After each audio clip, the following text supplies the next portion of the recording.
Hey, what's going on, everybody? It's Fickle here.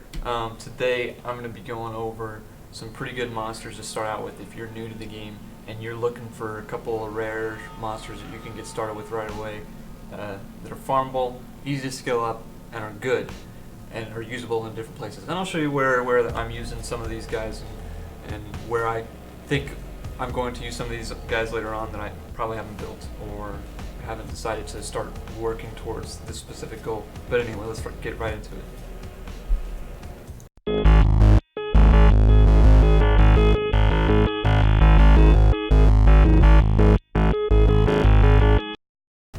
Alright, so let's start off with Conqueror, Valerie, and Spirit Host. I'll start off with Conqueror and Valerie because you can get them from Chapter 1 in the campaign. The first level that you can farm, you can get both Valerie and Conqueror from these two, or from that chapter. So far, I'm really happy with Conqueror in my Ice Golem team because of this skill right here that has a block revive on it. He also does some pretty hefty damage with his other two skills, and these skills go down to a pretty low cooldown. These two that are on cooldown. So I'm really happy with him. Right now I don't have any masteries on him, but I would put offensive masteries and maybe some defensive masteries on him. Well, maybe some support. I haven't really thought about it too much yet, but I would definitely put this on him, and I would put this on him to start off with, and then you can go in a few different places from there. This might be a good one because he does die pretty easily. You don't really need anything like that on him. But yeah, you guys can make your own decisions on these. But to start off with, I would do these two. I wouldn't do that. That might be a good spot.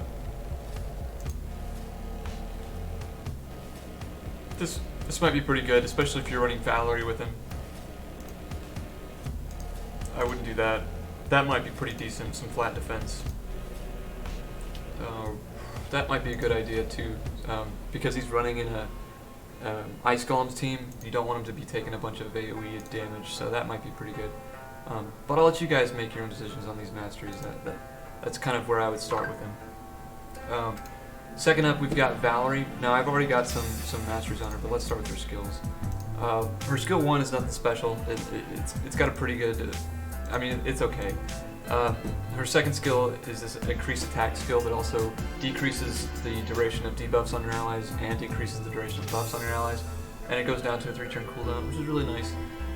I like having that increased attack buff on her. Also, this shield that she's got on her third skill is pretty decent. It places a shield buff on all allies, and the value of that shield depends on this champion's level. So at max 6 art, that will be the biggest shield you can give. And then it also heals each ally according to the number of buffs that they're currently under. So this is pretty. She's pretty good to start off with. She's not as good as someone, say, like Apothecary or Sinestra or someone like that in terms of healing. She's more of a support than just a healer. She's going to be easily replaced once you pull somebody like Apothecary or another healer such as Painkeeper is my current healer that's replacing her. Yeah, she's good, easily farmed. I've got like 4 of her back to back to back. Yeah, that's the right amount of back to backs to perform. But yeah, she's easy to get and easy to skill up. And for masteries, I wouldn't really worry about masteries with her. I mean, you're going to be replacing her soon anyway. But for masteries, I did put some flat defense on her, some flat max HP, and the value of shield buffs this ally casts is pretty good. Not necessarily the ones that the one that she receives, which would be somewhere around here. No, not that one. Is it this one? No. That might have been a better choice, but anyway. I wouldn't worry about masteries with her too much unless you're going to be using her for a long time. Which, you know, you could, but there are better people. She's just easy to get early. This third one here is Spirit Host. Oh, by the way, on Valerie, I was running her HP speed. I've de-ruined her because again I'm using Void Keeper or Pain Keeper now. Anyway, Spirit Host. Spirit Host is awesome to get. She comes from the 3rd or 4th chapter, if I'm not mistaken. Oops, that's not where I wanted to go. Let's see. I think it's the 4th one. Yeah, Durnham Forest. She's really good. She's really easy to get from there. She drops pretty frequently. And the thing that's great about her is, she's got this attack 1 that heals herself for 50% of the damage inflicted. So if she's pretty, if she has a lot of attack on her, this will heal for a pretty decent amount. But that's not really necessarily what you want to run her with. And then the second skill here is really nice. It places a 50% increased attack buff on all allies for 2 turns. So it's just fantastic especially for arena. That's currently where I'm using her. I'm using her in arena, ice golem, dragons. Well, not really campaign, except I need to finish campaign. I haven't finished it on brutal yet, so I might use her there. I'm really not sure if I'm going to or not, but there are probably better things. She can't farm, obviously. She has no heal. Well, she has no significant heal, and she has really no damage, no AoE damage at all. So don't use her as a farmer. And then this third skill here is really nice. It removes all debuffs from all allies and places a block debuffs buff on all these allies for 1 turn. So this is really good for dragons, ice golem, minotaur, everywhere, arena, pretty much everywhere. And if you're ever wondering where a good place to use these people are, here you go. Clan Boss is good. There are other people I think that are better than her in Clan Boss, but take her into Clan Boss, man. If you've got nobody else, she's decent. Alright, this 4th monster here is farmed on the last stage of campaign, but she's amazing for arena, and I'm so shocked that she has. She's got good reviews in arena, but I'm shocked that not more people are using her. But let's start off with her skills. Her skill 1 attacks 1 enemy and has a 10% chance of placing a sleep debuff for 1 turn. This never sleeps. If you've seen my videos, you know she never sleeps with her first skill. Never happens when you need it. If it does happen, you're gonna wake them up with the next turn anyway. So this is really, she's not here for a sleep. But anyway, skill 2 attacks all enemies and places a 30% increased speed buff on all allies for 2 turns. This is really nice. Or in arena, this is really nice. I use her for only arena basically. That's why she's not 5-starred, is because I don't need her to be tanky or do a lot of damage. I just need her to be fast and get the first turn. You could use this monster straight out of the box, level 1, 3-star, just put really fast gear on her. You don't even have to, you put like all speed runes on her and max like 6-star speed gear, and you're good to go. That's all she needs. Like, you don't need her to survive. You don't need her to get to her second or first skill. You only need her for this skill right here, which is fills the turn meter of all allies by 15% and decreases the turn meter of all enemies by 15%. Fantastic skill. You don't need to skill her up. You don't need to level her up. You don't need to upgrade her. You can just use her right out of the box, put a boatload of speed on her, and win an arena. That's all she's there for, in my opinion. I mean, you can use her for her second skill and first skill, but if you just nuke everything right off the bat, she doesn't need to take a second turn, you know? Who cares about masteries? She doesn't need to be taking a second turn. Like, that's what she's here for. Granted, there are other better monsters out there. Yes, I know this. I have one that's right here that can do the exact same thing that she does, but better. Kind of better. Better in a way and worse in another way. But what I'm saying is, she is a good starter monster to get. If you pull her from the last chapter of campaign and you're struggling with arena because your new account, throw her in arena with your fastest runes and just watch yourself get better.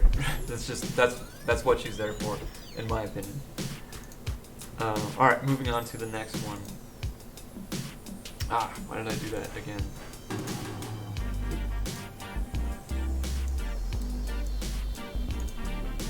This girl, Eris. my good friend is raving about this girl because she is an awesome character. I have her. I've put a bunch of other heiresses into her for skill ups, but I just haven't built her yet. But basically, here's what she does. She attacks one enemy and grants an extra turn if the target is killed. So right off the bat, pump her attack stat up as much as you can. Because she nukes somebody, she can nuke the next person, nuke the next person, nuke the next person, right? So that's awesome. Second skill removes one random debuff from all allies and has a 60% chance of placing a 30% increased speed on all allies for 2 turns. Awesome. If she can survive to her second turn, which, I mean, you want her to survive. If she doesn't, though, it's not the biggest thing. It's not a big deal because she is your nuker. So hopefully she just wipes everything off the table to begin with. But anyway, if she gets her second turn and removes a debuff from all her allies, and then she does that increased speed buff, that's really nice. That can replace Diabolist's speed buff. If you need a speed buff, this is a nice place to get it. And then this is a really cool skill right here. Her passive counterattacks the attacker when an ally is attacked. So I really like this girl for Arena. I haven't used her. I haven't built her yet or anything, but I'm really excited to see where I can use her and how well she does. And then to cap it all off, 16% speed bonus in dungeons. That's pretty cool. I mean, you can use her in dragons. You can use her in ice golem. You can use her in minotaur. You can't really use her in spider. I mean, you could use her in spider, but this passive only works once per turn, if I'm not mistaken. So she's not going to be fantastic in spider. I wouldn't use her in spider. Yeah, she's good. I like this girl. I like this girl a lot.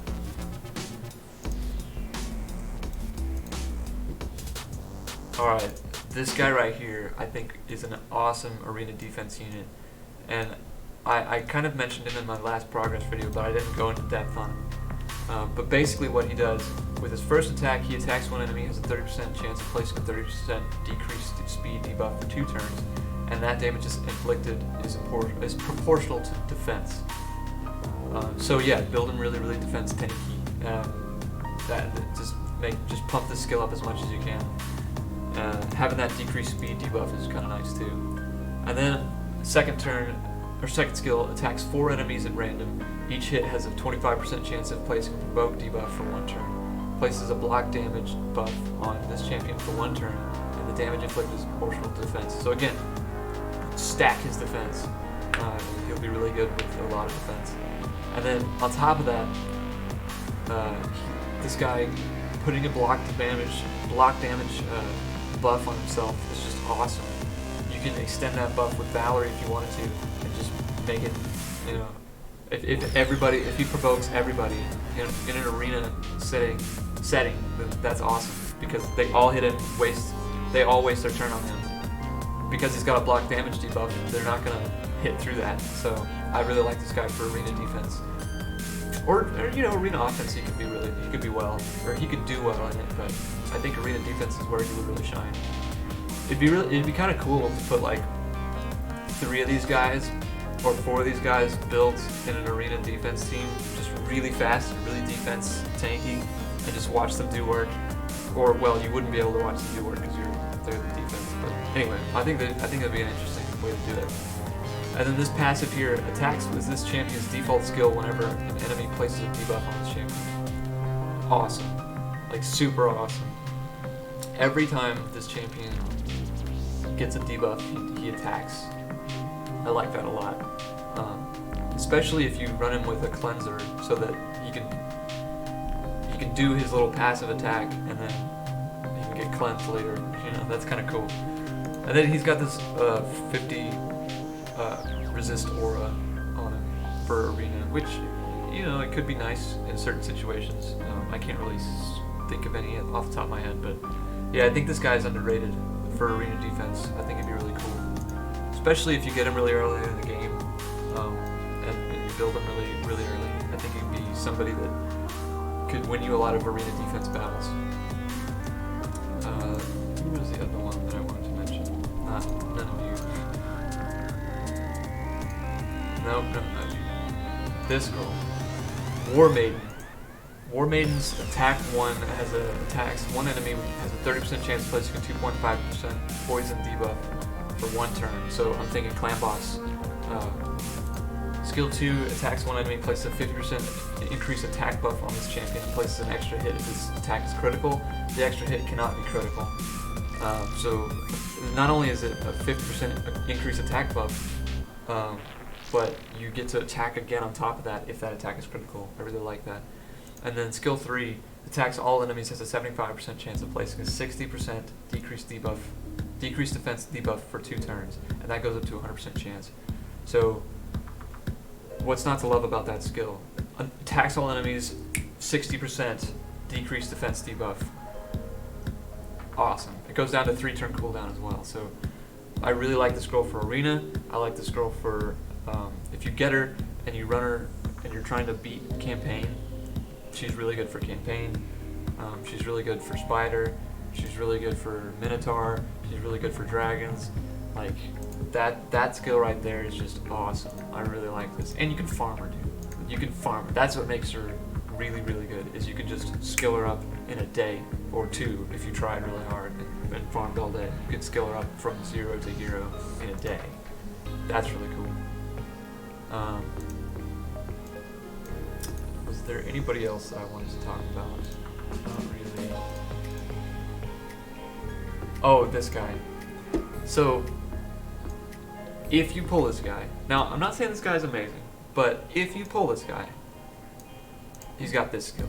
Attacks one enemy and places 100% heal reduction debuff for 2 turns. So, Spirit Dungeon, this guy's a beast. Spirit Dungeon is where this guy is meant to be played.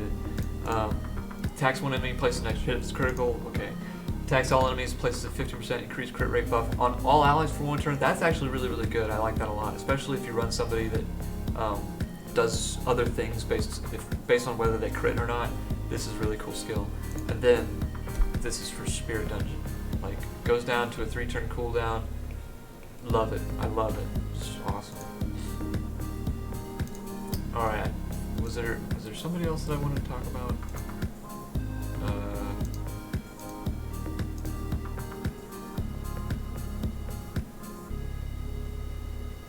This could also be a pseudo, what was it, War Maiden, what was her name?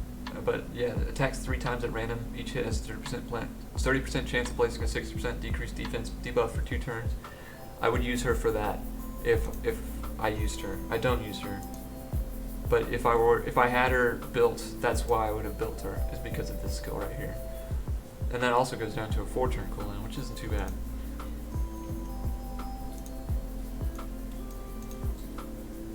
So here's where you get Conquer and Valerie.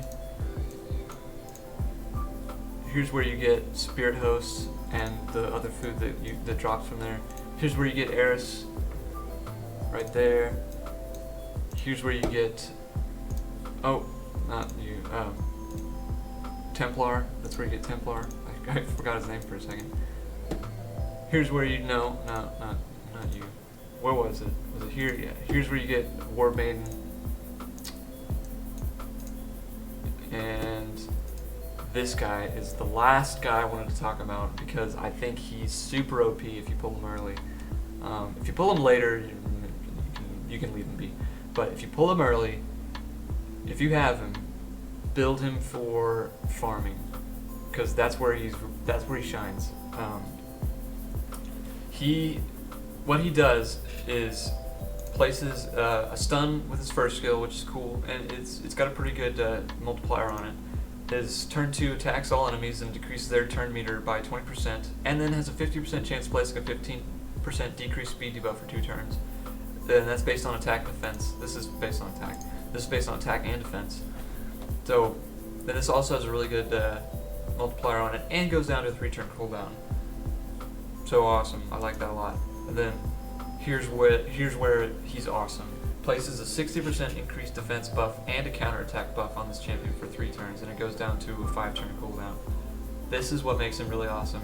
If you build him with a vampire set and build him really tanky, he will just farm.